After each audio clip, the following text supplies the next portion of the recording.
नमस्कार, सत श्री अकाल, आदाब। गुनाह के इस दास्तान में आप सभी का हिस्सा मैं मुकुल।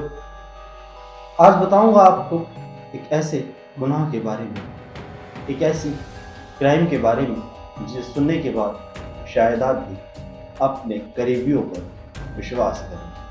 छोड़ एक महिला जिसका नाम मीना, उम्र 54 वर्ष, पेशे से रेडी पटरी वालों को पैसे देने का काम करती थी।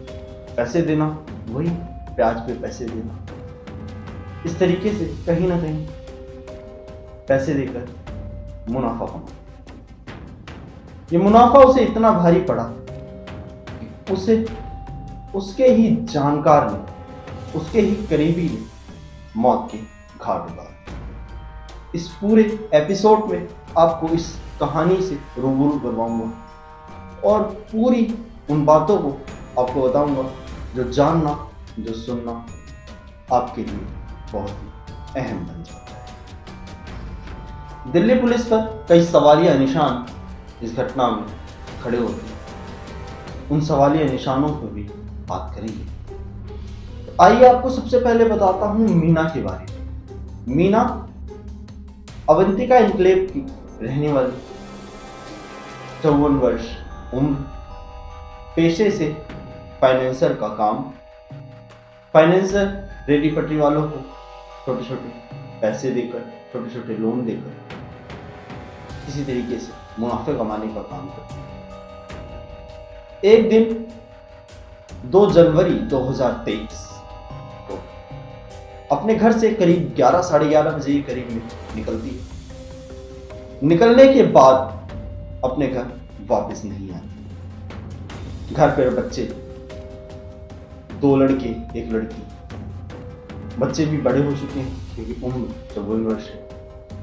बच्चों को लगता है कि शायद माँ अपने किसी काम से गई हो और वो करीब शाम 6 बजे तक माँ का वेट।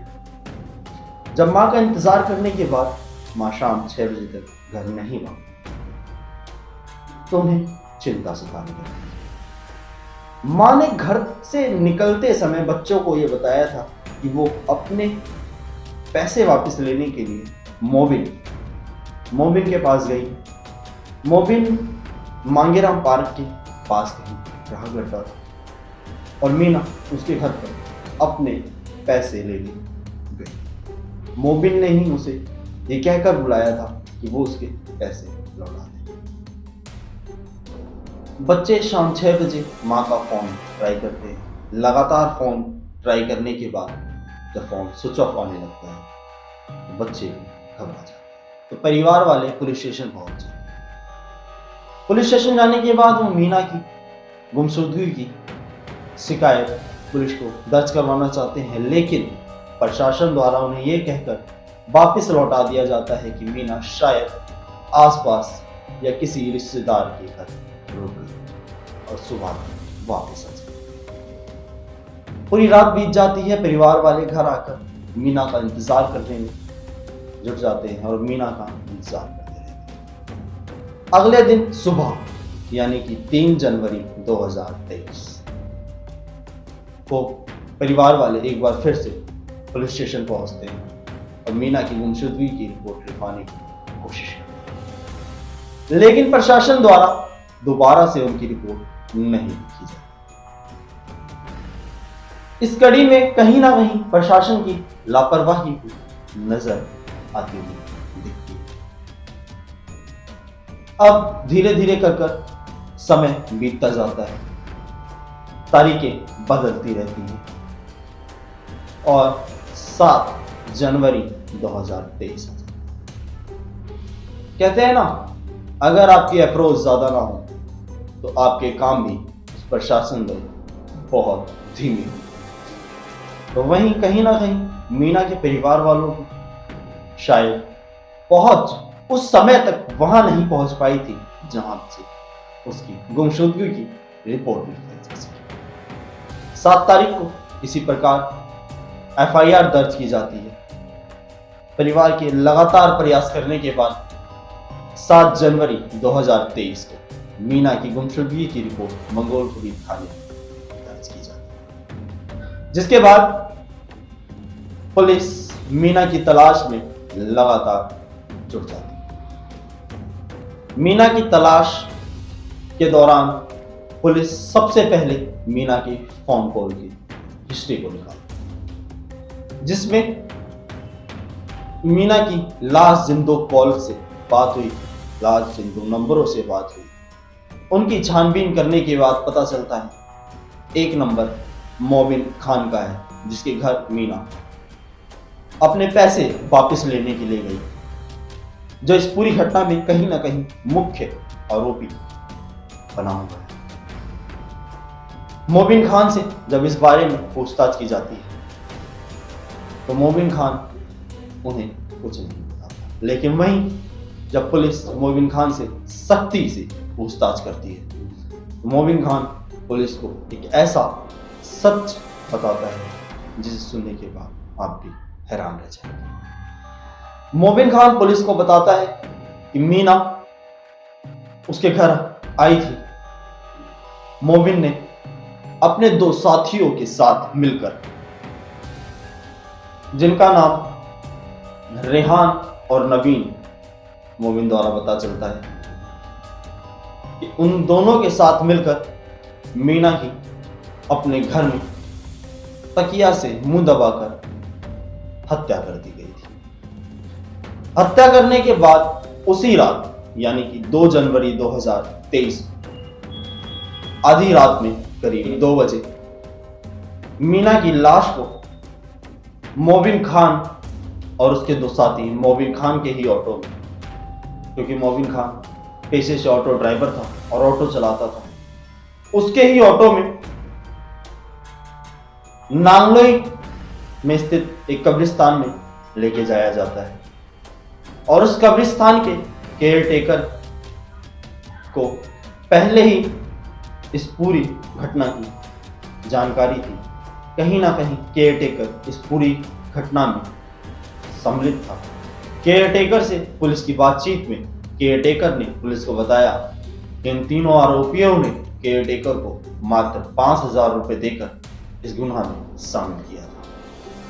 5,000 के लालच में कहीं ना कहीं केयरटेकर ने इस पूरे गुनाह को करने में इन तीनों दोस्तों की सहायता करी और खुद भी एक गुनहगार। बाहरी जिले के डीसीपी द्वारा सूचना देकर यह बताया गया कि जो केयरटेकर था उसका नाम सैयद अली था।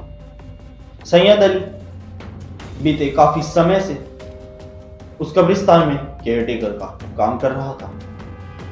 सैयद अली की गिरफ्तारी से पहले पुलिस सूत्रों द्वारा जो जानकारी मिली उसके मुताबिक सैयद अली की गिरफ्तारी से पहले सैयद अली को बचाने के लिए, सैयद अली को गिरफ्तारी से बचाने के लिए, रोकने के लिए उसकी गिरफ्तारी को कई बड़े बड़े लोगों की फोन कॉल भी है।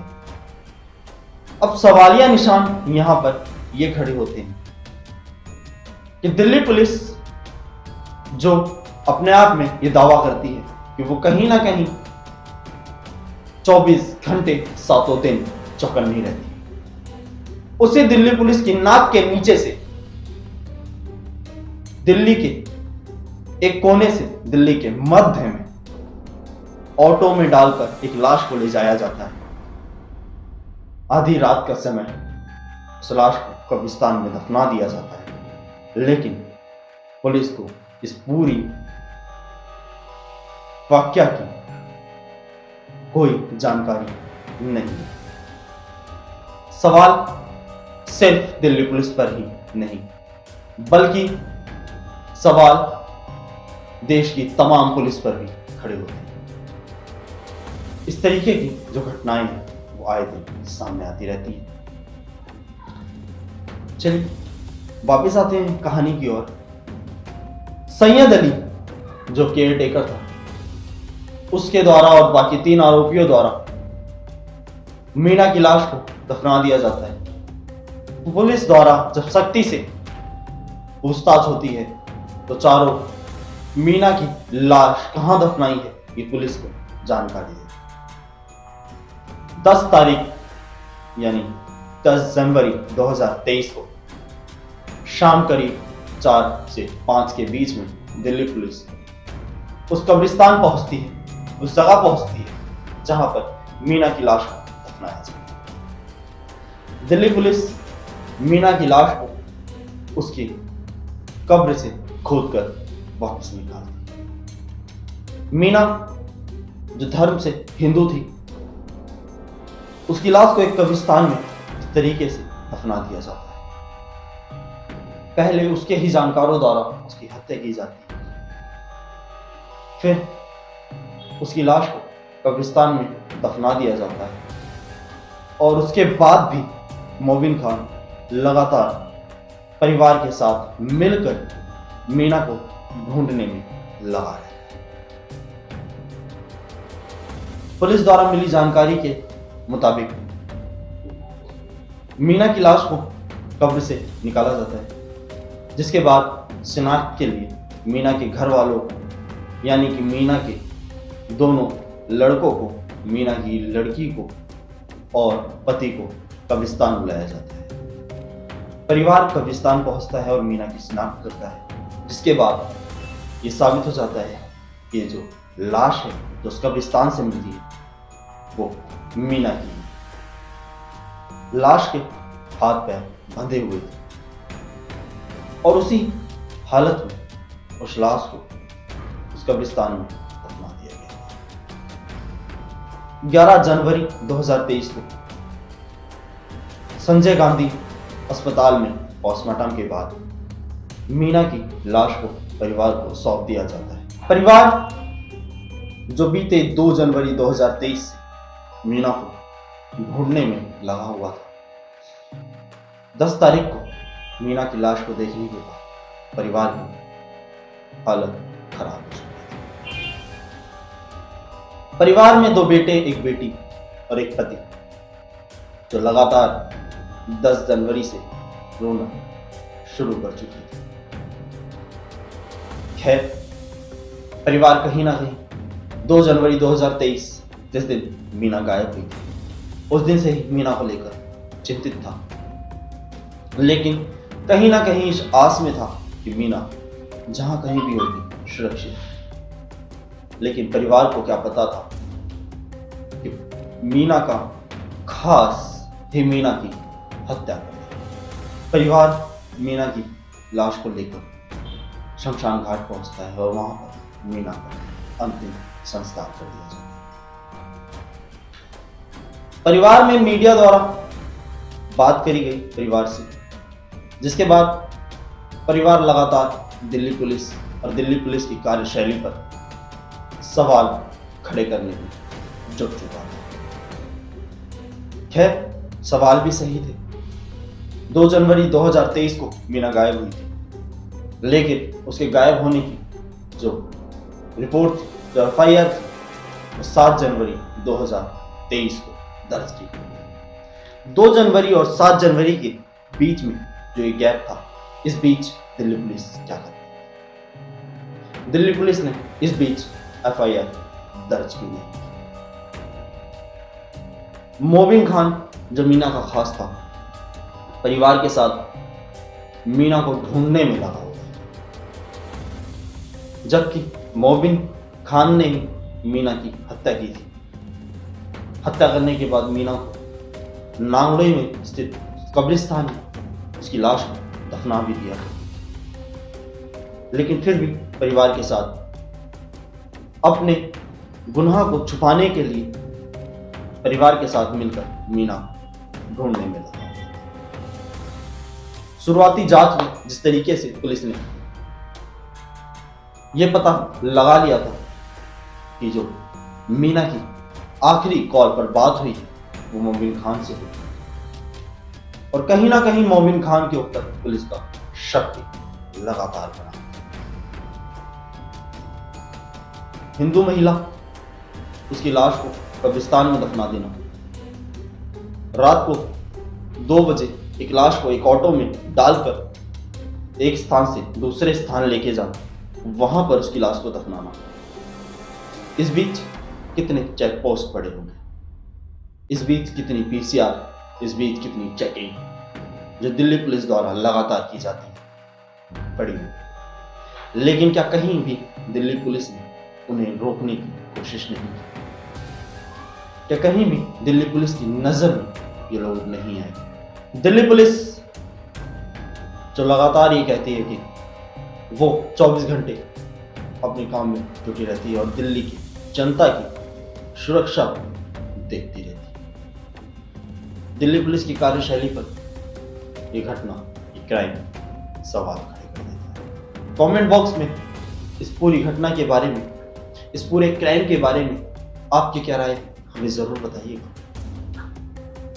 हमारे अगले एपिसोड को देखने के लिए हमारे चैनल सब्सक्राइब जरूर कीजिए ताकि अगला एपिसोड आप तक सही समय पर पहुंचे। अगर आप फेसबुक पे इस एपिसोड को देख रहे हैं तो फेसबुक पेज लाइक जरूर कीजिए।